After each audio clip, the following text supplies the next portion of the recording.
कि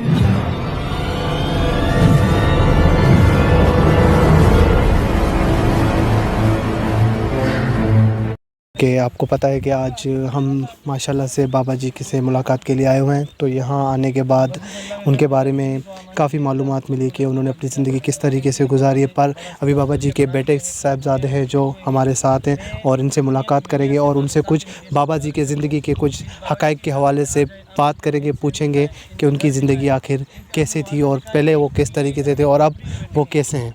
ठीक है, अच्छा आप बाबा जी के बेटे, आपका नाम क्या है? अब्दुल अजीज़। अब्दुल अजीज़। बाबा जी का नाम क्या? बाबा जी का असल नाम कादर बख्श। कादर बख्श नाम है बाबा जी का। अच्छा, बाबा जी किस तरीके से, मतलब मैं आपका घर देख रहा हूँ और आपका एरिया देख रहा हूँ, तो उसको देखने के बाद तो इतना कोई ना आप लैंडलॉर्ड है ना, और बाबा जी कैसे फेमस हो गए, किस तरीके से, कुछ पता है? भाई बाबा जी मेरे को पता है, मैं इसका बड़ा बेटे हूँ, मेरा नाम अब्दुल अजीज़ है जी। हम लोग तकरीबन 2001 में सिंध में आ गए। पहले कोलू इलाका ज़िले के था। कोलू बलूचिस्तान का असली इलाका हमारा वही था। वहाँ गुजारा नहीं हो गया, सिंध में आ गया।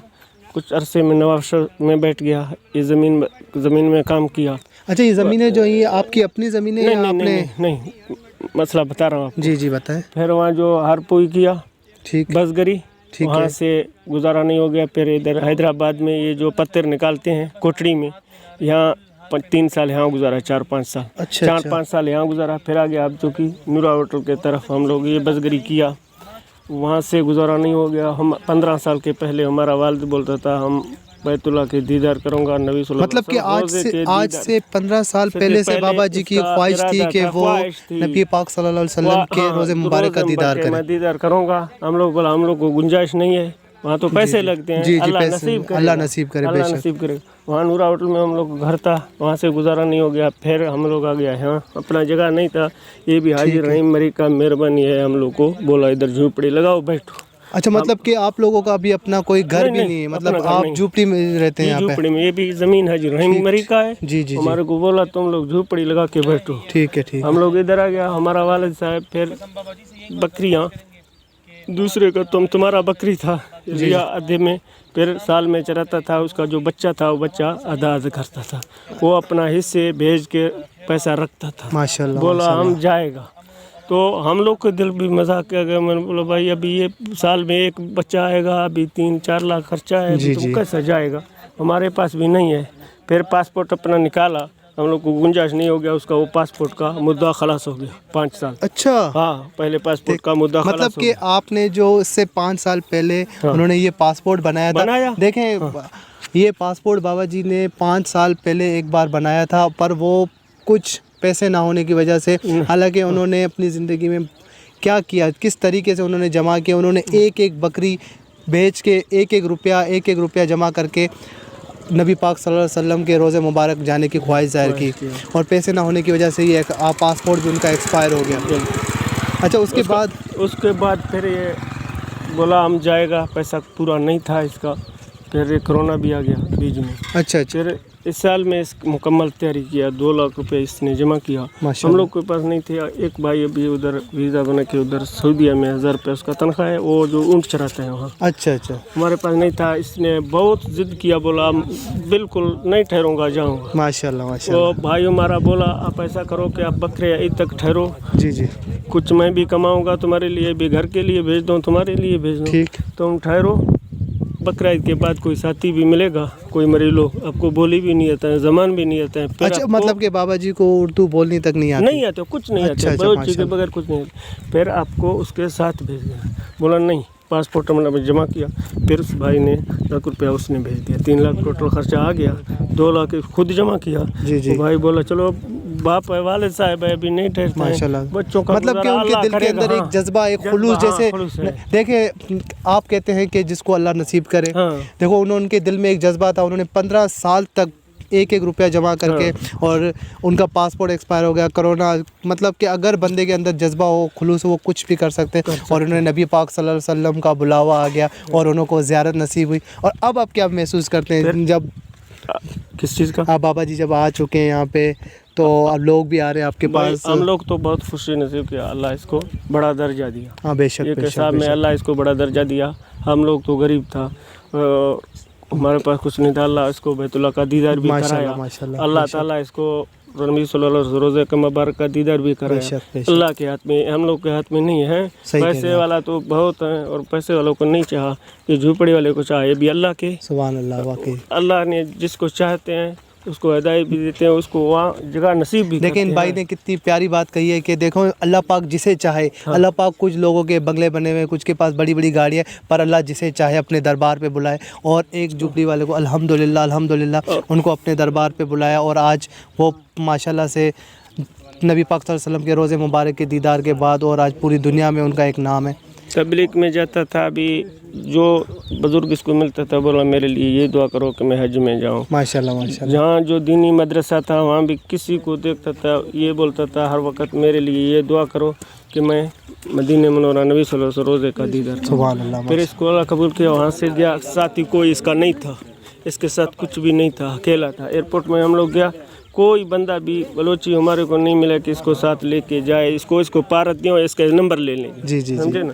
फिर वहाँ गया 2 दिन को तो हमारे को पता भी नहीं था, और जो भाई दुबई वाला भाई था उसको भी पता नहीं था कि अभी किस नंबर से इसको रब्ता करूँ। सुभान अल्लाह। उधर एक आदमी था, मरीज था, उसका असल घर उधर है, रिहाइश उधर है। उसके नंबर इधर बंदे से ले लिया खुद। उधर बोला पहले दिन मैं गया, तवाफ़ किया, उधर जो अहकाम पूरा किया, एहराम बांधा हुआ था, हमारा जो कपड़े वाला बैग था, जो सामान हमारा अंदर था, वहाँ एक जगह में रख दिया, तो मैं वह जगह भूल गया। अभी वापस आया बैतुल्लाह में, मेरे पास एहराम खाली बांधा हुआ था और कुछ नहीं था, तो मैं रात एहराम के साथ सो गया। दूसरा दिन कोई पठान था, उसको बोला भाई इस नंबर से आप राब्ता करो। उसने फ़ोन किया तो वो बंदा नहीं, मतलब कि बाबा जी के कपड़े गुम हो गए थे। हाँ, वो कपड़े गुम हो गए थे। देखें खाली छोटे बैग में पासपोर्ट पैसा जो रखा हुआ था वो इधर लगा हुआ था गले में, बाकी जो कपड़े वगैरह उसका जो सामान था यहाँ से जो ले लिया वो सारा गुम हो गया।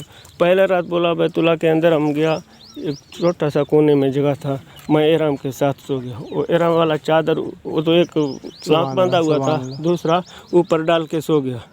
फिर जो पहले दिन बोला हम गया, पानी भी मेरे को नहीं मिला, वो जगह मालूम नहीं था ना, पानी तो बहुत जी, जाहिर सी बात, बोला बोतल दुकान से ले लिया, वजू करके नमाज पढ़ी ऐसे। फिर वापस बोला जो दूसरा दिन वो बंदे को फ़ोन किया तो उस बंदे ने पठान को बोला टैक्सी वाले को इसको बिठाओ, फलां जगह में आ जाए, मैं इसके आगे आ जाऊँगा। फिर उसके पास गया। सुभान अल्लाह। फिर बोला वो दिन को उसके बैठक में उधर सो हुआ था, शाम के उसके साथ अपना गाड़ी में हमारे को लेके आता था बैतुल्लाह में, हरम पाक में। हम लोग रोज़ा भी इधर खोलता था, तरावी नमाज़ पढ़ के 1-2 बजे फारिग होता था, फिर उसके घर जाता था, सिरिया करके वहाँ सो जाता था दिन। फिर जो मदीने मुनव्वरा गया, बोला मेरे के साथ पास साथी नहीं था, उमर ही बोला मैं तुम्हारे को लेके जाता था, देखो हम लोग का एगमों का मसला है, जी जी जी, अभी हम लोग को आगे नहीं छोड़ेगा, इस वजह से। फिर टैक्सी करके वहाँ चला गया, टैक्सी के साथ चला गया, वहाँ पहुँच गया मदीना। बोला मदीना मुनव्वरा में हम किसी से बोली नहीं समझता था कि नबी सल्लल्लाहु अलैहि वसल्लम रोज़ा किधर है। एक बंदे ने मेरे को इशारा दिया कि हाँ जगह में है, कुछ समझ गया कि इधर है। हम लोग वहाँ गया तो उधर पुलिस मेरे को जो नहीं छोड़ता था। अच्छा। जो उम्र वाले सारे आते हैं तो ग्रुप के साथ आते हैं। हाँ, बाबा जी एक अकेला था, मेरे को नहीं छोड़ता था। मैं अपना बलोची में बोलता है उसको झगड़ा किया, भाई खुदा के खातिर मेरे को छोड़ो, मैं नबी सल्लल्लाहु अलैहि वसल्लम रोज़े का मुबारक दीदार करूँगा। फिर मेरा चप्पल एक जगह में रख दिया, वो जगह मेरे को भूल गया। फिर गर्मी बहुत था, वहाँ जो फर्श था गर्म था, फिर मैं इधर उधर भागा। अगर जो वीडियो पकड़ा भी वहाँ से पकड़ा। अच्छा, वीडियो वहाँ से मदीने में पकड़ा। अच्छा गाइस, देखें बाबा जी का नसीब, अल्हम्दुलिल्लाह। बाबा जी जब मदीने में पहुँचे तो वहाँ उन्होंने जहाँ अपने चप्पल मुबारक रखे थे, पर वो उनके चप्पल वहाँ से गायब हो गए। लेकिन वो वहाँ जब गए तो इतनी गर्मी की शिद्दत की वजह से वो बर्दाश्त नहीं कर पा रहे, तो वो यहाँ वहाँ भाग रहे थे, तो किसी ने उस टाइम उनकी वीडियो कैच कर ली। और आज बाबा जी अल्हम्दुलिल्लाह हमारे दिलों में और हम सब की मोहब्बतों में। फिर बोला हमारा पाँव जल गया इतना, मैं अपना जो सर में बांधा हुआ है वो एक पाँव में इधर लपेटा, एक दूसरा चादर था जो मेरे ऊपर था उसने लपेटा। फिर मैं उधर तवाफ़ किया, दुआ मांगा। मेरे को कुछ पता नहीं था, मैं देखा इधर लोग रो रहे हैं तो मैं भी रोता था, लोग नफिल पढ़ता था मैं भी नफिल पढ़ता था। फिर मेरे कोई वीडियो वगैरह का पता नहीं है। फिर मैं मदीना मुनव्वरा बैतुल्लाह में वापस आ गया। यहाँ हमारा टिकट था 21 तारीख में, 20 तारीख से वहाँ से वापस आ गया। फिर मरी मेरे को लेके गया अपना घर में, रोज़ा खोलवाया, फिर जो ईद का चांद उधर नज़र आ गया। सुभान अल्लाह। फिर हम लोग को लेके आया, जो बस था हमारा जो वापसी था इस टिकट में, जी जी। जो हमारे को बस में बिठाया, हम आ गया इसी हिसाब में। तो ये है बाबा जी की कहानी, आपने सुनी उनके बेटे की ज़ुबानी। देखें कि अल्लाह पाक जिसे चाहे उसे इज़्ज़त दे और जिसे चाहे उसे ज़िल्लत दे। आज बाबा जी अल्हम्दुलिल्लाह सबके दिलों में है। तो ये बाबा जी का पासपोर्ट है। आप लोग बाबा जी की अब दिली ख्वाहिश है, बाबा जी चाहते हैं कि वो इस साल हज भी करें। तो इंशाल्लाह अल्लाह पाक ने चाहा तो अल्लाह पाक बाबा जी को हज की ज़ियारत ज़रूर नसीब करेंगे और बाबा जी जल्द अज जल्द हज मुबारक जाएंगे। और इंशाल्लाह नेक्स्ट वीडियो में हम बाबा जी आपसे मुलाकात करवाएंगे। ये थे बाबा जी के बेटे, उनका इंटरव्यू लिया और बहुत दिल खुश भी हुआ और काफ़ी उदास भी हुआ, क्योंकि देखें कितनी परेशानियाँ झेली उन्होंने, कितनी परेशानी वहाँ पर। आज अल्हम्दुलिल्लाह आज अल्लाह पाक ने उनको इतनी इज़्ज़त अता की है। तो इसी के साथ मुझे इजाज़त दीजिएगा। अल्लाह हाफ़िज़।